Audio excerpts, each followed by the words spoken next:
दोस्तों सोचिए, अगर आपका सबसे अच्छा दोस्त ही एक दिन आपका सबसे बड़ा दुश्मन बन जाए तो क्या होगा? आज की कहानी है वीक हीरो सीजन 1 के आखिरी और सबसे इमोशनल पार्ट की, जहां दोस्ती टूटती है, विश्वास बिखरता है और एक ऐसी घटना होती है जो तीनों दोस्तों की जिंदगी हमेशा के लिए बदल देती है। सुहो मौत और जिंदगी के बीच लड़ रहा है, सियोन गुस्से में जल रहा है और बियोम शोक अपने किए हुए पापों के बोझ तले दब चुका है। लेकिन सवाल यह है, आखिर उस रात ऐसा क्या हुआ था कि तीनों दोस्तों का रिश्ता हमेशा के लिए टूट गया और कैसे एक छोटी सी गलतफहमी ने सब कुछ बर्बाद कर दिया। तो वीडियो को अंत तक जरूर देखिए, क्योंकि आज की कहानी सिर्फ एक स्कूल फाइट की नहीं बल्कि दोस्ती, धोखे और पछतावे की कहानी है। तो चलिए शुरू करते हैं। Weak hero season 1 finally explained in Hindi. तो आज की हमारी कहानी है वो है वीक हीरो सीजन 1 के पार्ट 5, 6, 7 और 8 की। अगर आपने इसके पिछले पार्ट नहीं देखे हैं, तो उन्हें पहले देख लीजिए, क्योंकि आज की कहानी वहीं से आगे बढ़ने वाली है, जहां पिछले एपिसोड का अंत हुआ था। पिछले भाग में हमने देखा था कि सियोन, सुहो और ब्यूम शोक मिलकर उस ड्रग गैंग लीडर का सामना करते हैं। उस घटना के बाद पूरे स्कूल में इन तीनों की चर्चा होने लगती है। हर कोई इनके बारे में बात कर रहा होता है। खासकर ब्यूम शोक के लिए ये पहली बार होता है जब लोग उसे डरपोक या कमजोर नहीं, बल्कि एक हीरो की तरह देखने लगते हैं। स्कूल में कई छात्र उससे पूछते हैं, क्या सच में तुम वही हो जिसने उस लड़के को हराया था? यह सुनकर ब्यूम शोक बेहद खुश हो जाता है। उसके चेहरे पर एक अलग ही आत्मविश्वास दिखाई देता है। वह तुरंत सियोन के पास जाता है और उत्साह के साथ उसे यह सब बताने लगता है। इसके बाद हम देखते हैं कि चारों दोस्त सियोन, सुहो, ब्यूमशोक और यंगाई एक साथ कैंटीन में बैठकर खाना खाते हैं। लंबे समय बाद ऐसा लगता है कि सभी की जिंदगी में शांति आ गई है। खाना खाते खाते बात निकलती है कि क्यों न कहीं बाहर जाकर पार्टी की जाए। यह सुनकर सब सहमत हो जाते हैं। ब्यूमशोक वैसे भी एक प्रभावशाली राजनेता का बेटा है। उसके पास पैसों की कोई कमी नहीं है, इसलिए वह सबसे ज्यादा उत्साहित दिखाई देता है। हालांकि पार्टी अगले दिन रखी जाती है, लेकिन अब्युम शोक का उत्साह कम होने का नाम नहीं लेता। इधर यंग आई भी अब इन्हीं लोगों के साथ रहने लगी है। पिछले एपिसोड में उसके ओपा के जल जाने के बाद उसके पास रहने की कोई जगह नहीं बची थी, इसलिए वह अब यंग आई के रेस्टोरेंट में काम कर रही है और वहीं रही है। दूसरी तरफ से उनको उसकी मां के साथ दिखाया जाता है।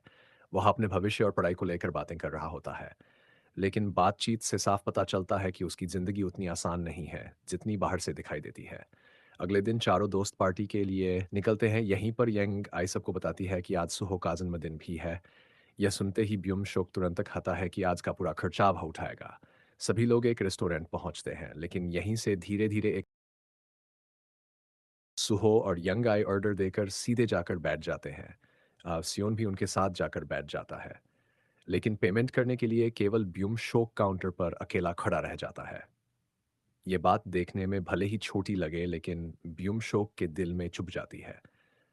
उसे महसूस होने लगता है कि बाकी लोग उसे सिर्फ पैसे खर्च करने वाली मशीन समझते हैं।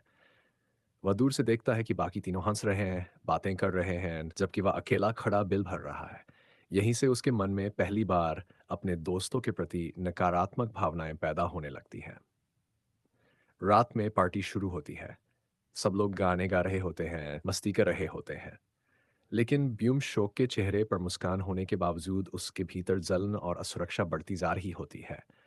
थोड़ी देर बाद वह बाहर ड्रिंक लेने के बहाने निकलता है, और तभी अचानक उसकी मुलाकात उसके पुराने स्कूल के उन लड़कों से हो जाती है जिन्होंने कभी उसका जीना मुश्किल कर दिया था। वे उसे सालों तक बुली करते रहे। उन्हें देखते ही ब्यूम शोक डर जाता है और उनसे बचने की कोशिश करता है। किसी तरह वह वापस अपने दोस्तों के पास लौट आता है, लेकिन वहां आकर देखता है कि यंगाई ने उसका फोन उठा लिया है। ब्यूम शोक को यह बिल्कुल पसंद नहीं आता।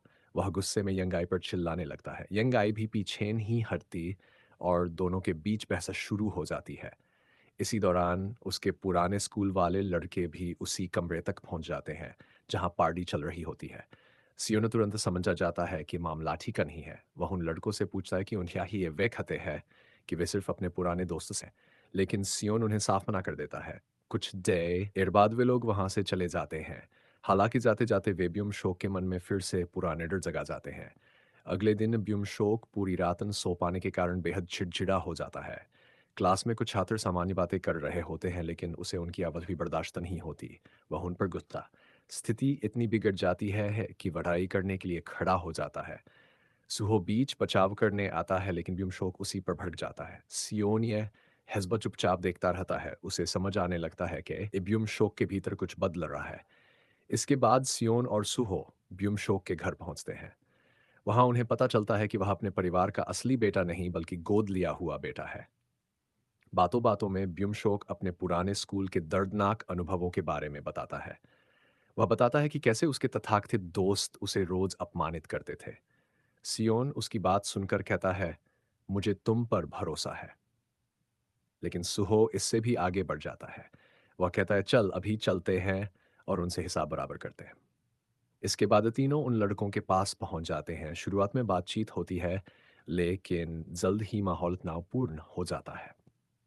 ब्यूमशोक अपने पुराने बुली से माफ़ी मांगने को कहता है, लेकिन वह हल्डर माफ़ी मांगने से इनकार कर देता है। इसके बाद स्थिति हाथापाई तक पहुंच जाती है।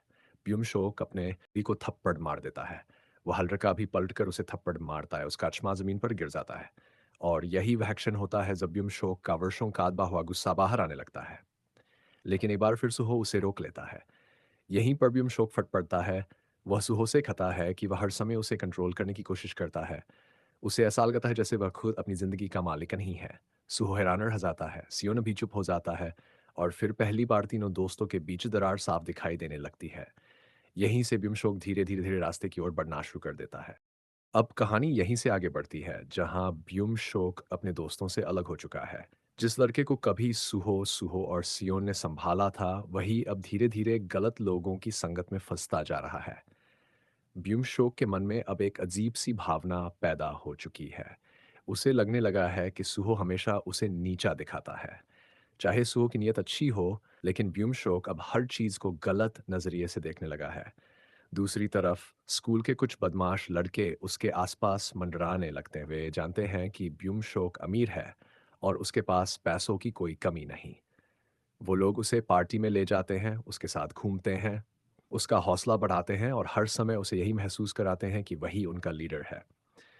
ब्यूमशोक को पहली बार ऐसा महसूस होने लगता है कि लोग उसकी बात सुन रहे हैं। उसे लगता है कि शायद यही असली दोस्त है। लेकिन वह एक बहुत बड़ी सच्चाई नहीं समझ पाता। ये लोग उसे पसंद नहीं करते। ये सिर्फ़ उसके पैसों को पसंद करते हैं। जितना ज़्यादा वह खर्च करता है, इस उतना ही ज़्यादा लोग उसके आस-पास दिखाई देते हैं। रात-दिन पार्टी चलती रहती है, महँगे रेस्टोरेंट, शराब, म्यूज़िक और दिखावा। ब्यूमशोक लगातार पैसा खर्च कर रहा होता है और बाकी लड़के उसकी झूठी तारीफ़ कर रहे होते हैं। धीरे-धीरे उसका स्वभाव भी बदलने लगता है। जो जो लड़का पहले शांत रहता था, अब दूसरों पर रौब झाड़ने लगा है। अगले दिन स्कूल में जब वह अपने नए दोस्तों के साथ एंट्री करता है, तो सियोन सब कुछ देख रहा होता है। उसे समझ आ रहा होता है कि मामला हाथ से निकलता जा रहा है। सियोन उन लड़कों को समझाने की कोशिश करता है। वह कहता है, तुम लोग ब्यूम शोक का फ़ायदा उठा रहे हो। लेकिन वे हंसने लगते हैं। उनका जवाब साफ होता है, हमने उससे कभी पैसे नहीं मांगे। वो खुद खर्च करता है। सियोना जानता है कि वे झूठ बोल रहे हैं, लेकिन इस समय वह कुछ नहीं कर सकता। इधर ब्यूमशोक भी अब सियोन की कोई बात सुनना नहीं चाहता। उसे लगता है कि पूरी दुनिया उसके खिलाफ है और इसी कमरी का फ़ायदा उठाने वाला है एक बेहद खतरनाक इंसान। एक खतरनाक इंसान वो। ये वही फाइटर है जिसकी इलाके में काफ़ी दहशत है। खाना बना ले तो उसे अस्पताल पहुँचाकर ही दम लेता है। ब्यूमशोक की मुलाकात इसी कांगू से होती है। शुरुआत में वह उससे थोड़ा डरता है, लेकिन फिर उसके मन में एक खतरनाक विचार जन्म लेता है, अगर कोई सुहो को हरा सकता है, तो वो यही आदमी है कि उसकी सारी परेशानियों की जड़ सुहो है। अगर सुहो रास्ते से हट जाए तो सब कुछ ठीक हो जाएगा। यहीं पर वह सबसे बड़ी गलती कर बैठता है। वह हांग वू को पैसे देकर सुहो को पिटवाने की योजना बनाता है। उधर सियोन आय अभी भी उम्मीद कर रहे होते हैं कि किसी तरह उनकी दोस्ती फिर से पहले जैसी हो जाए। वे दोनों सुहो के जन्मदिन की तैयारी कर रहे होते हैं। खाने का इंतजाम किया जा चुका होता है, सब कुछ तैयार है, लेकिन किसी को अंदाजा नहीं कि इसी समय एक खतरनाक साजिश रची जा रही है। ब्यूम शोक अचानक यंगाई को मैसेज करता है। वह उससे मिलने के लिए कहता है। यंगाई को थोड़ा अजीब लगता है, लेकिन वह सोचती है कि शायद ब्यूम शोक अपने व्यवहार के लिए माफी मांगना चाहता होगा, इसलिए वह मिलने चली जाती है। जब वह तय जगह पर पहुंचती है तो वहां का माहौल देखकर चौंक जाती है। कमरे में ब्यूम शोक के नए दोस्त मौजूद होते हैं। सबकी नज़रें उस अजीब तरीके से दे रही होती हैं। यंगाई तुरंत समझ आती है कि झगड़बा वहाँ से जाने की कोशिश करती है। लेकिन तभी ब्यू मशोक्स से एक अजीब सवाल पूछता है, तुम और सुहो के बीच कुछ चल रहा है क्या? यंगाई गुस्से में आ जाती है। वह साफ कहती है, तुम्हारा दिमाग खराब हो गया है क्या? लेकिन अब मामला सिर्फ सवाल जवाब तक सीमित नहीं रहता। अचानक वेल्ड के यंग आई को जबरदस्ती रोक ले असल योजना अब सामने आती है। वे यंग आई का इस्तेमाल चारे की तरह करना चाहते हैं ताकि सुहो को वहां बुलाया जा सके और फिर कांग वू से बुरी तरह पीट सके। उधर जन्मदिन की तैयारी चल रही होती है। इसी दौरान सुहो के फोन पर एक मैसेज आता है, लेकिन फोन उसके हाथ में नहीं होता। फोन सियोन के पास होता है। सियोन जब मैसेज पर उठ जाता है, तस्वीर में यंग आई बंधक बनी बैठी होती है और नीचे लिखा होता है कि अगर उसे बचाना है तो अकेले आओ। सियोन तुरंत समझ जाता है कि यह हजाल है, लेकिन वह यह बात सुहो को नहीं बताता, क्योंकि उसे पता है कि अगर सुहो वहां पहुंचा तो मामला बहुत खतरनाक हो जाएगा। इसलिए वह चुपचाप मैसेज डिलीट कर देता है, फिर बहाना बनाकर वहां से निकल जाता है। अब सियोन अकेले उस लोकेशन की तरफ बढ़ रहा होता है। जगह एक पुरानी और सुनसान बिल्डिंग होती है। चारों तरफ अंधेरा, टूटी हुई दीवारें, जंगल के लोहफ खतरे का एहसास। सियोन अंदर जाते ही पूरे इलाके का निरीक्षण करना शुरू कर देता है। वह जानता है कि सामने कई लोग होंगे, इसलिए वह आसपास पड़ी चीजों को इस्तेमाल करने की योजना बनाने लगता है। एक लोहे की रॉड उसके हाथ लगती है। वह उसे अपने साथ लेता है, फिर धीरे धीरे अंदर बढ़ता है। कुछ देर बाद उसे दिखाई देती है, वह बंधी हुई बैठी होती है। यंग सियोन को देखकर हैरान रह जाती है। उसे लगा था कि वहां सुहो आएगा, लेकिन सियोन बिना समय बर्बाद किए उसे छुड़ाता है और दोनों वहां से भागने की कोशिश करते हैं। उधर ब्यूमशोक भी पूरी तरह हैरान होत। उसने तो सुहो को बुलाया था, फिर योन कैसे पहुंच गया? लेकिन अब बहुत देर हो चुकी होती है। कांगवू और बाकी लड़के तुरंत उनके पीछे दौड़ पड़ते हैं। शुरुआत में सियोन अपनी बुद्धि का इस्तेमाल करके सबको चकमा देता है। वह संकरे रास्तों और टूटे हुए ढांचों का फायदा उठाता है, कुछ को लोहे की रॉड से दूर रखता है। लेकिन समस्या यह है कि सामने सिर्फ एक या दो लोग नहीं है, उनकी संख्या बहुत ज्यादा है। धीरे धीरे सियोन की ताकत जवाब देने लगती है और फिर आखिरकार वे लोग उसे घेर लेते हैं। इसके बाद शुरू होती है बेरहम पिटाई। सियोन लगातार मार खा रहा होता है, फिर भी हार नहीं मानता। लेकिन संख्या के सामने उसकी सारी कोशिशें कमजोर पड़ने लगती हैं। यंग आई यह सब देखकर रोने लगती, उसे समझ नहीं आ रहा कि क्या करे। इसी दौरान हब्युम शोक पहुंचता है। जब वह सियोन की हालत देखता है, एक पल के लिए घबरा जाता है। वह कहता है, रुको, मेरी लड़ाई इससे नहीं है। लेकिन कांग वू और उसके साथी हंसने लगते हैं। उनके लिए अब कोई फर्क नहीं पड़ता, जो भी सामने आएगा पिटेगा। फिर कांगवू आगे आता है। वह ब्यूमशोक को याद दिलाता है कि उसने पैसे दिए थे और अब उसका काम पूरा होना चाहिए। उसे अपना भुगतान चाहिए। ब्यूमशोक पहली बार समझने लगता है कि उसने किन लोगों के साथ हाथ मिला लिया है, लेकिन अब बहुत देर हो चुकी है।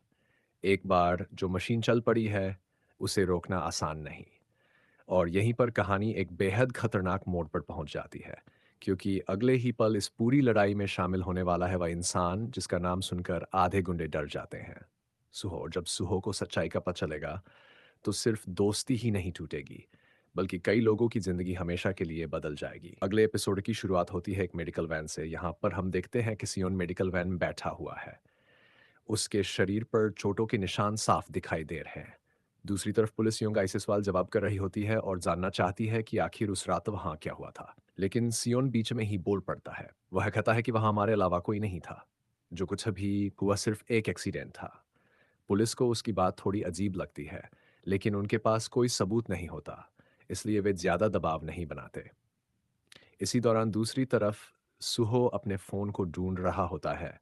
काफी देर बाद उसे अपना फोन मिल जाता है, लेकिन फोन स्विच ऑफ होता है और गद्दे के नीचे छुपाया हुआ मिलता है। धीरे धीरे उसे समझ आने लगता है कि यह सब किसी ने जानबूझकर किया था। असल में यह काम सियोन ने किया था। सियोन समझ चुका था कि जो मैसेज आया था वह एक जाल था और अगर सुहो वहां पहुंच जाता तो बहुत बड़ी मुसीबत हो सकती थी। इसीलिए उसने फ़ोन छुपा दिया था। उसे अभी शक था कि ब्योम शोक शायद किसी तरह सुहो को नुकसान पहुंचाने की कोशिश कर रहा है। इसके बाद कहानी हमें सियोन के अतीत में ले जाती है। कुछ फ्लैशबैक दिखाए जाते हैं जहां उसके माता-पिता लगातार झगड़ा करते रहते हैं। घर का माहौल हमेशा तनाव से भरा रहता है। आखिरकार उनके रिश्ते इतने खराब हो जाते हैं कि वे अलग हो जाते हैं। तब से सियोन अपने पिता के साथ अकेला रह रहा होता है। शायद यही वह है, बाकी बच्चों की तरह अपनी भावनाएं खुलकर व्यक्त नहीं कर पाता। अब सीन बदलती है और हमें हॉस्पिटल दिखाया जाता है। सियोन अस्पताल के बिस्तर पर लेटा हुआ होता है।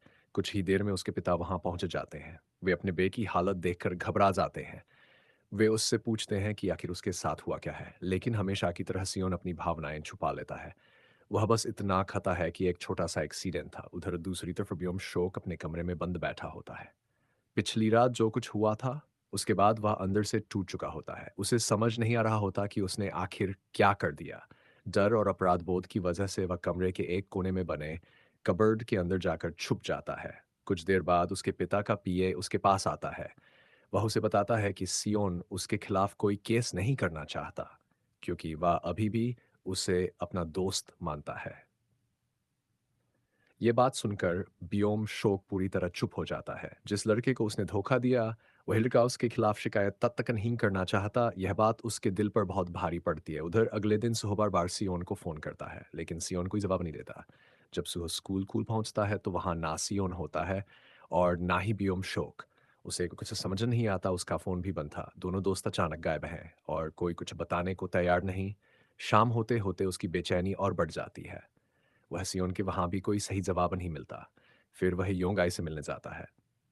लेकिन योंगाई भी पूरी सच्चाई उससे छुपा लेती है। अब सुहो को लगने लगता है कि उससे कुछ बहुत बड़ा छुपाया जा रहा है। इसी दौरान वह उन लड़कों के पास पहुंच जाता है जो उस रात की घटना में शामिल थे। वे लोग छत पर बैठे बातें कर रहे होते हैं। उनमें से एक लड़का घबरा कर कहता है, यार, कहीं वो मर तो नहीं गया? हमने उसे बहुत ज्यादा मार दिया था। यह सुनते ही सुहो के पैरों तले जमीन खिसक जाती है। अब उसे पूरी सच्चाई समझ आने लगती है। इसके बाद उसका गुस्सा फूट पड़ता है। वह एक-एक करके सभी लड़कों को पकड़ता है और उनसे पूरी सच्चाई उगलवा लेता है।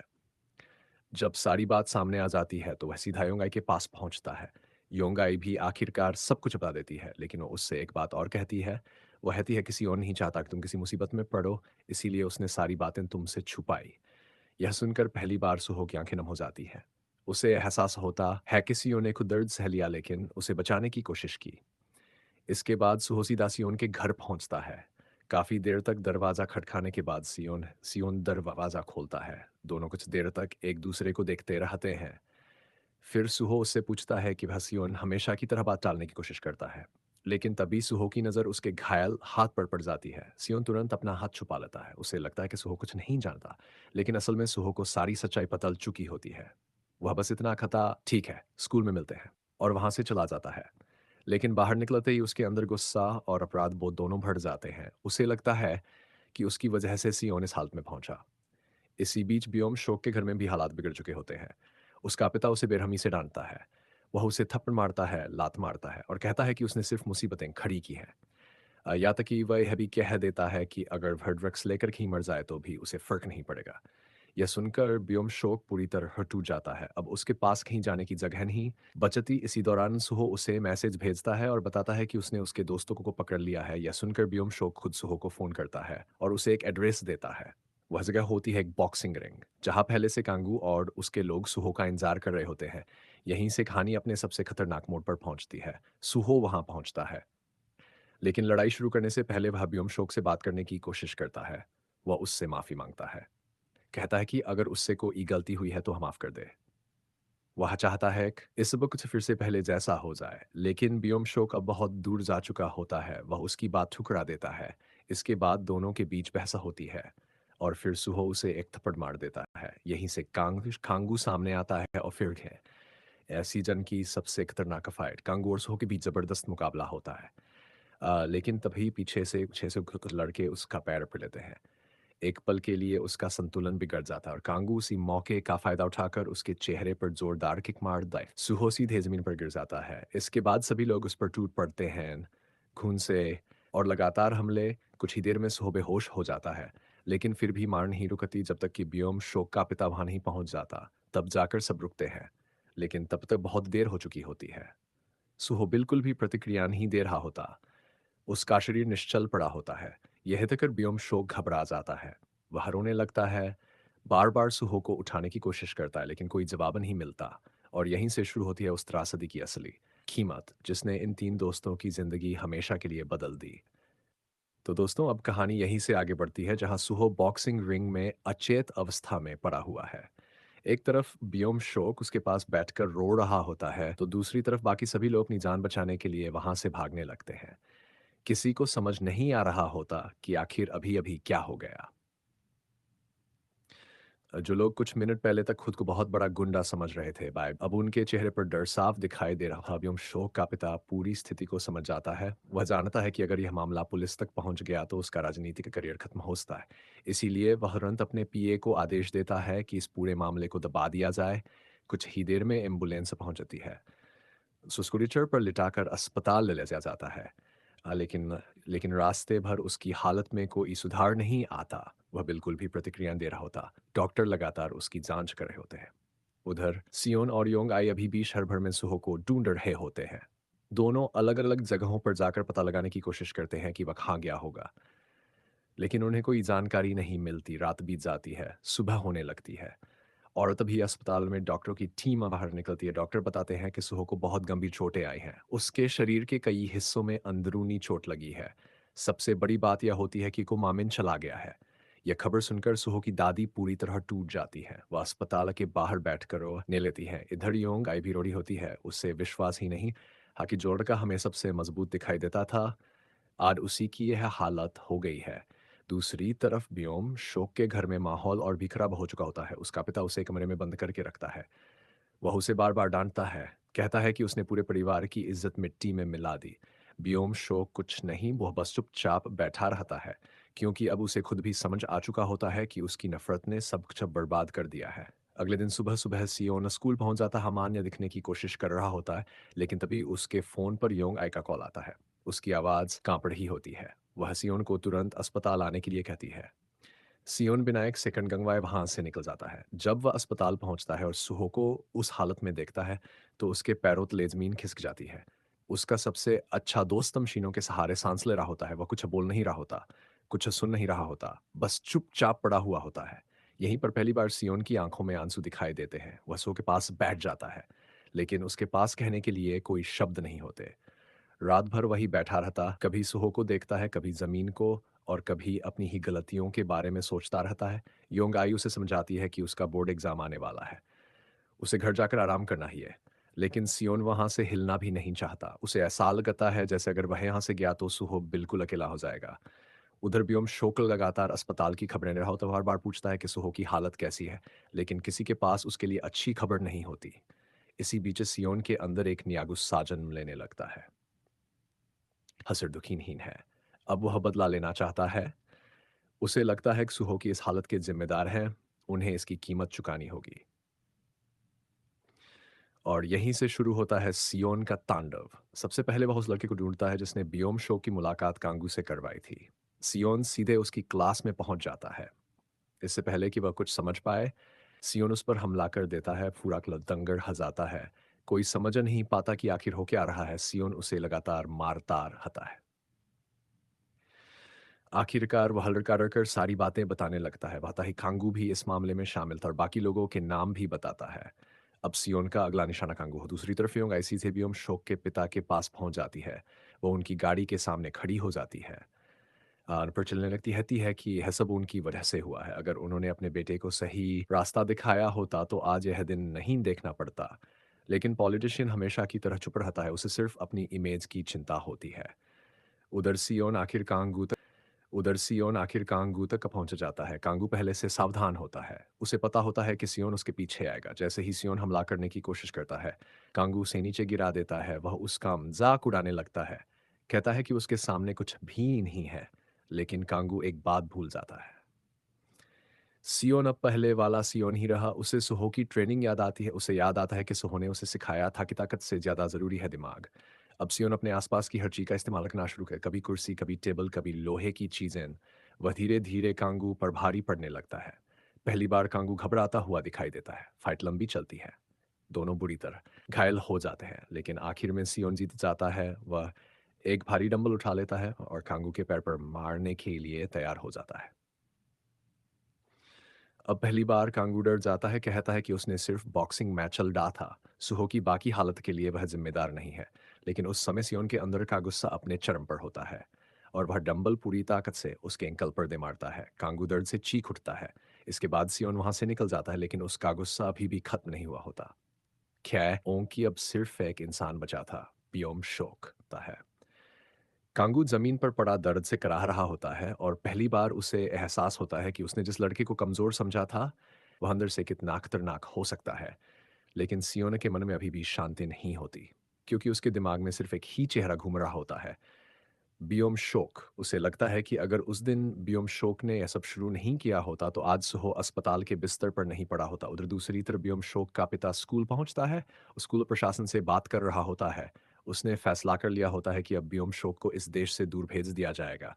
उसके लिए विदेश में पढ़ाई की व्यवस्था की जारी होती है। असल में वह अपने बेटे को सुधारना नहीं चाहता। वह सिर्फ इस पूरे मामले को दबाना चाहता है, ताकि उसकी राजनीतिक छवि पर कोई दाग न लगे। इसी दौरान स्कूल में अचानक मच जाती है और वहाँ वहाँ पे आ चुका होता है। उसके चेहरे पर पहले जैसी शांति नहीं होती।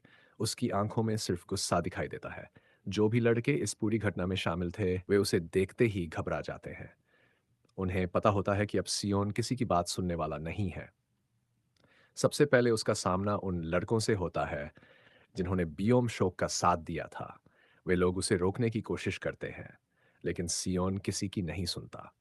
क्लासरूम में जो भी चीज़ उसके हाथ लगती है, वह उसका इस्तेमाल करने लगता है। कभी कुर्सी, कभी डेस्क, कभी किताबें और कभी लोहे की चीज़। वह हर उस लड़के को सबक सिखाना चाहता था, जिसने सुहो की ज़िंदगी बर्बाद करने में योगदान दिया था। एक लड़का ऑक्सीजन सिलेंडर उठाकर उस पर हमला करने की कोशिश करता है, लेकिन सियोन उससे भी बचा जाता है। कुछ हीले में वही सिलेंडर उस लड़के के पेट में जाकर वह दर्द से ज़मीन पर गिर पड़ता है। बाकी लड़के यह सब देखकर डर जाते हैं। उन्हें लगने लगता है कि आज सियोन किसी को नहीं छोड़ेगा। एक-एक करके सभी पीछे हटने लगते हैं। कुछ वहाँ से भाग जाते हैं, कुछ माफ़ी माँगने लगते हैं, लेकिन सियोन किसी की बात नहीं सुन रहा होता। उसके दिमाग में सिर्फ़ सुहो की हालत घूम रही होती है। अंततः वह उन सभी को पीछे छोड़ते हुए आगे बढ़ता है और फिर वो उस इंसान के सामने पहुँचता है जिसके कारण यह सब शुरू हुआ था, बियोम शोक। दोनों एक-दूसरे के सामने खड़े होते हैं, पूरा माहौल शांत हो जाता है। अ किसी की हिम्मत नहीं होती कि कुछ बोले, उसकी तरफ बढ़ता है तरफ बढ़ता है। उसकी मुठ्ठियाँ भींची हुई होती हैं, उसकी आँखों में गुस्सा साफ दिखाई दे रहा होता है। बियोम शोक भी समझ जाता है कि अब वह बच नहीं सकता। वह जानता है कि जो कुछ हुआ है, उसके लिए वही ज़िम्मेदार है। कुछ सेकंड तक दोनों सिर्फ एक-दूसरे को देखते रहते हैं। फिर सियोन उससे पूछता है, "तूने ऐसा क्यों किया?" यह सवाल सिर्फ गुस्से का नहीं था, यह सवाल एक दोस्त का था, जो जानना चाहता था कि आखिर उनकी दोस्ती इतनी बुरी तरह तरह कैसे टूटी। लेकिन ब्योम शो के पास कोई जवाब नहीं होता, वह सिर्फ और बढ़ जा रहता है। उसे याद आता है कि कैसे सुहो अस्पताल में पड़ा हुआ है, कैसे योंग आइडो कैसे उनकी पूरी ज़िंदगी बदल गई। एक पल के लिए ऐसा लगता है कि सियोन अभी ब्योम शोक पर हमला कर देगा। उसका चेहरा लाल हो जाता है, उसकी सांसें तेज़ हो जाती है।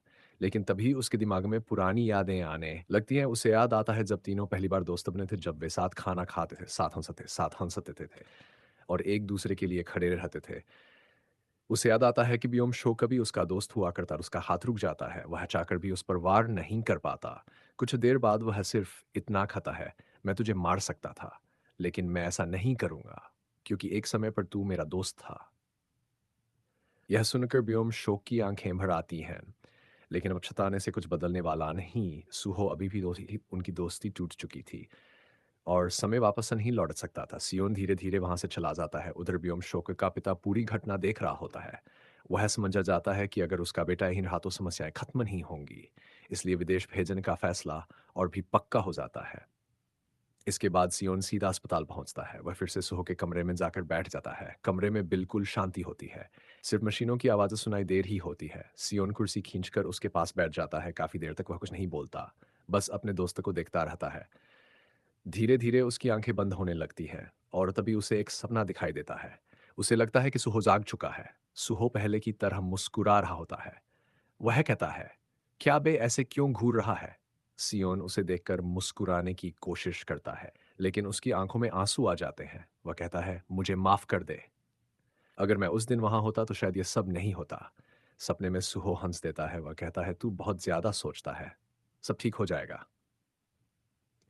कुछ देर दोनों बातें करते रहते हैं, ठीक वैसे ही जैसे पहले किया करते थे, लेकिन अचानक से सपना टूट जाता है। सियोन की आँख खुलती है और वह देखता है कि सुहो अभी भी उसी तरह चुपचाप पड़ा हुआ है। कमरे में फिर वही सन्नाटा होता है। यहीं पर उसकी आँखों से आँसू निकल आते हैं। इसके बाद कहानी आगे बढ़ती है। बियोम शोक को उसके पिता विदेश भेज देते हैं। वह बिना किसी से मिले चला जाता है, न सुहो से, न सियोन से, न योंग आई से। उधर योंग आई भी धीरे-धीरे खुद को